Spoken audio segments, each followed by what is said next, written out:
Nih, saya mau tunjukin sama teman-teman. Kiri itu biasanya dunia akademis. Dan cara pikir orang rata-rata, itu kiri. Jadi orang rata-rata, dunia akademis, ya itu biasanya kiri.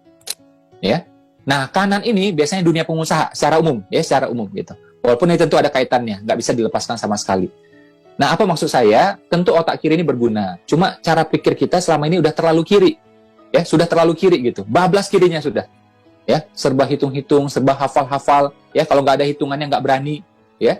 Coba, betapa anehnya manusia zaman sekarang, ya.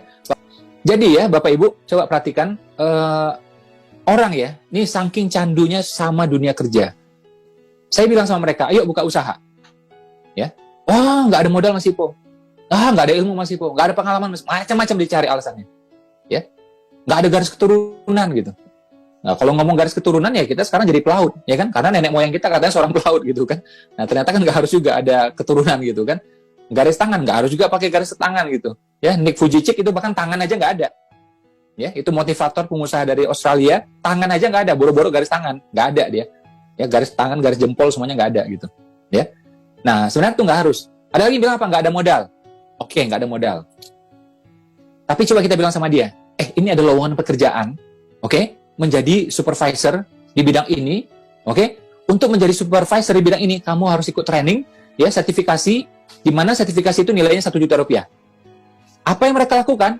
Mereka tunggang langgang ya agar ikut training ini, agar ikut sertifikasi ini, mengeluarkan uang 1 juta agar bisa kerja di sini. Coba ya, pas kerja mereka lompat semuanya, mereka lakukan anything. Tapi pas dunia bisnis mengeluarkan modal 1 juta, 2 juta, mikirnya panjang banget, lama banget, ya. Termasuk juga sebagian orang ya, ini nggak semua, tapi banyak kita udah dengar ceritanya, saya juga udah pernah berkali-kali, rela nyogok ya agar diterima di sebuah institusi, di sebuah lembaga. Ya. Ada yang PNS juga gitu. Rela nyogok gitu. Ya. Nyogoknya berapa? Mending kalau ratusan ribu, sampai jutaan, sampai puluhan juta. Kita pasti pernah dengar ini, beritanya juga banyak kok, udah rahasia umum ini. Yang di kampung jual kerbaunya coba. Agar apa? Anaknya masuk jadi PNS. Ini kan crazy coba ini menurut saya. Andai kata mau jual kerbau ya nggak apa-apa, tapi apa? Buka usaha, ya kan? Buka usaha, buka toko lah, buka rumah makan lah, gitu kan? Itu kita masih hargai. Ini enggak dijual untuk nyogok lagi coba, untuk kerja lagi coba, ya. Tapi pas kita tanya, ayo buka usaha, nggak punya modal Pak, ya. Jadi menurut saya bukan nggak punya modal, tapi tergantung kefokusan kita, tergantung keseriusan kita. Kalau kita menganggap dunia pengusaha itu penting, dunia bisnis itu penting, pasti ada jalan, pasti bisa, gitu. Kita bilang nggak punya modal 1 juta, 2 juta. Tapi kita lihat orang di pinggir jalan yang buka, mohon maaf ya, yang jual sate di pinggir jalan, pakai gerobak gitu, ya, yang jual soto, gado-gado di pinggir jalan gitu. Itu modalnya aja udah 5 juta loh, 7 juta loh. Kok masih po tahu? Karena dulu saya di sana, makanya saya tahu. Saya pernah jual bakso juga di pinggir jalan, makanya saya tahu. Saya pernah juga jual soto yang di pinggir jalan, ya, makanya saya tahu persis gitu. Itu modalnya, spanduknya, ininya, tendanya gitu ya, bahan bakunya ya habis juga 5 juta. Ya.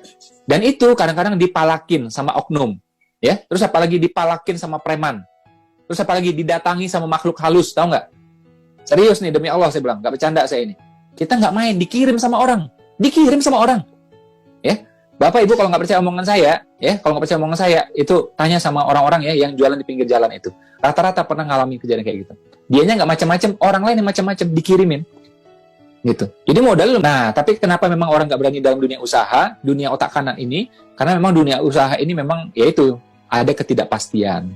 Ya, ada ketidakpastian, ya ada yaitu tadi kan, kalau kita buka usaha ya orang bisa nakalin kita, orang bisa jahatin kita gitu ya. Rezeki itu memang tidak pasti. Ya. Pasti ada, pasti ada. Tapi bagaimananya, dari mananya, oke, lewat siapanya, berapa jumlahnya, itu tidak pasti. Sekali lagi ya, saya ulang ya. Pasti ada, pasti ada. Tapi berapanya, dari mananya, lewat siapanya, itu memang serba tidak pasti. Kenapa Allah bikin ketidakpastian ini? Agar kita sungguh-sungguh ikhtiar. Kalau rezeki pasti, kita nggak mau ikhtiar. Andai kata coba jodoh, maut, ya, dengan rezeki. Serba pasti, oh kita nggak mau ikhtiar. Coba ya, kita baru lahir, atau di jidat kita ada tulisan ini, 60 juta sebulan. Nah, takdirnya kayak gitu ya. Dari lahir udah ketahuan nih, 60 juta sebulan. Ngapain ikhtiar? Ngapain jualan, ngapain kerja? Aku tidur di rumah juga dapat 60 juta. Aku kerja sungguh-sungguh juga dapat 60 juta. Ya sudah, aku tidur aja udah. Ya. Tapi karena nggak ada tulisan itu, akhirnya kita ikhtiar. Termasuk juga umur. Nggak pasti kan? Coba umur serba pasti. Ya. Waktu lahir udah tulisannya ini, 60 tahun. Akhirnya apa? Nyebrang jalan kita nggak hati-hati. Teman kita bilang, hati-hati. Nggak bakal mati kok, tenang aja. Udah jelas nih 60 tahun, sekarang umurku masih 40, tenang aja. Tapi karena ada ketidakpastian itu, akhirnya kita sungguh-sungguh. Mau nyebrang, celingak-celinguk dulu, kiri kanan. Oke? Kalau sakit, kita juga buru-buru berobat. Ya, kita melakukan ikhtiar lah. Nggak mungkin kita sakit, biarin aja. Wah, ini sakit parah nih, udah 2 hari terbaring tempat tidur. Nggak mau berobat. Kenapa? Tenang aja. 60 tahun, nggak baca nih 60 tahun, tenang aja. Ya, tapi karena ada ketidakpastian, dengan kata lain, ketidakpastian itu rahmat. Agar apa? Kita berdoa sungguh-sungguh, berikhtiar sungguh-sungguh. Jadi, saya sampaikan ke teman-teman, ya, kanan ini memang cenderung tidak pasti, ya. Tapi sebenarnya rezeki kita ya kayak gitu, nggak pasti memang. Ya, agar apa? Agar kita sungguh-sungguh. Nah, bagi teman-teman yang memutuskan ya atau tertarik dengan dunia usaha, menurut saya ini udah pas banget. Ya, otak kanan ini memang dunianya pengusaha. Nggak usah terlalu mikir. Legal, halal, jual. Kecuali tidak legal, kecuali tidak halal, gitu. Misalnya apa? Peternakan babi ngepet. Nah, itu jangan. Masa babi dikepetin kan kasihan gitu kan? Nah, kan kasihan babinya gitu kan. Nah, atau misalnya apa? Franchise narkoba, jangan ya. Ini tidak legal, tidak halal gitu. Atau jual apa? Jual diri ya, jangan. Kenapa? Kan kasihan yang beli soalnya kan. Kasihan yang beli soalnya, ya. Nah, tapi selagi legal, halal, jual nggak apa-apa. Jadi patokannya itu aja sudah. Mulai aja. Ini nggak mau buka usaha dihitung. Oh, dihitung sama dia. Kayak profesor aja, jago ngitung gitu. Padahal kuliah juga nggak tamat gitu. Sosok dihitung sama dia. Setelah dihitung akhirnya apa? Rugi. Ini kan gila, belum mulai udah rugi coba. Baru kali ini saya ngeliat ya, orang belum mulai usaha udah rugi. Ini dia ini kelakuan orang ini. Dan saya berkali-kali, ini serius ya, demi Allah, saya ketemu orang kayak ini berkali-kali. Dia mau mulai usaha, akhirnya apa? Nggak jadi mulai usaha. Gara-gara apa? Ya hitung-hitung. Pernah saya lihat juga itu dengan mata saya. Dia mau buka usaha, counter gitu, ya. Makanan, kuliner itu di mall, kecil aja. Bayar konsultan. Untuk apa? Visibility study. Waduh, dengarnya udah lucu saya dengarnya. Bayar konsultan berapa? 12 juta rupiah. Itu terjadi belasan tahun yang lalu. Jadi kalau dikonversi sama sekarang, mungkin tuh nilai udah 15 juta atau 20 juta itu. Jadi usaha belum mulai, ya bayar konsultan habis 15 juta. Crazy nggak? Mending 15 jutanya dijadikan apa? Bahan promosi. Atau bikin counter yang benar, yang bagus. Gitu. Nah, itulah cara pikir kiri yang membelenggu kita. Serba ngitung, serba analisa, serba tertulis, serba apalagi berdasarkan data historis. Jadi kiri itu, kalau belum pernah terjadi sebelumnya, dia nggak mau. Ya. Jadi sudah ada historis, baru mau. Sudah tertulis, baru mau. Ada hitungannya, ada analisanya, baru mau. Jadi kalau bisnis itu langsung mulai aja. Yang penting apa? Legal, halal. Gitu kan? Jual. Legal, halal, jual. Nah, ngitung itu kemudian. Makanya zakat itu hitungannya kemudian, setelah 1 tahun. Nah, ini bedanya kiri dengan kanan. Dan pendidikan kita itu kiri banget. Ya, pendidikan kita itu kiri banget. Ya, serba hitung, serba analisa. Ini contoh ya. Ini mohon maaf ya, izin ya, saya nulis buku, saya bestseller, saya mega bestseller, bahkan melampaui predikat itu. Kalau bestseller 3.000, 50.000 itu mega bestseller, saya lebih dari 1 juta eksemplar buku saya, ya. Jadi saya nulis pun ternyata tidak teratur ya seperti yang disampaikan di sekolah-sekolah. Kalau di sekolah-sekolah apa? Tentukan judulnya, tentukan temanya, terus apa lagi? Tentukan lagi pokok pikiran. Nah, ada lagi pokok pikiran. Terus paragraf ini temanya apa? Paragraf ini isinya apa? Oke, dan harus urut. Bab 1 apa, 2 apa, 3 apa, ada lagi namanya kerangka pikiran. Ya, saya kerangka nggak pakai. Ya, ngapain pakai kerangka-kerangka gitu? Buku saya 7 Keajaiban Rezeki. Saya, teman-teman yang udah baca buku itu ya, bab pertama yang saya tulis adalah perisai langit. Dan itu bukan bab pertama. Saya pertama nulis itu, tapi kemudian pas jadi, saya taruhnya di tengah itu. Bab terakhir yang saya tulis adalah sepasang bidadari. Di mana sepasang bidadari adalah termasuk bagian-bagian pertama. Setelah sidik jari kemenangan, kemudian adalah sepasang bidadari. Itu saya nulisnya terakhir. Jadi tidak harus urut.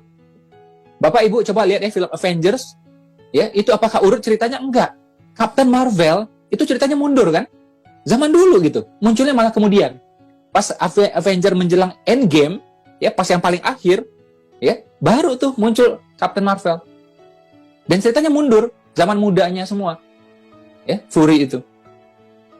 Star Trek itu ceritanya juga bolak-balik. Ya. Segala sesuatu itu tidak harus urut.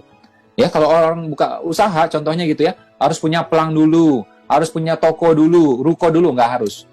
Kalau Bapak Ibu mau usaha, nomor 1 adalah apa? Pertama kemauan. Selesai. Usaha sudah. Pengusaha sudah. Barang apakah harus produksi sendiri? Boleh, tapi tidak harus. Barang dari orang juga silahkan.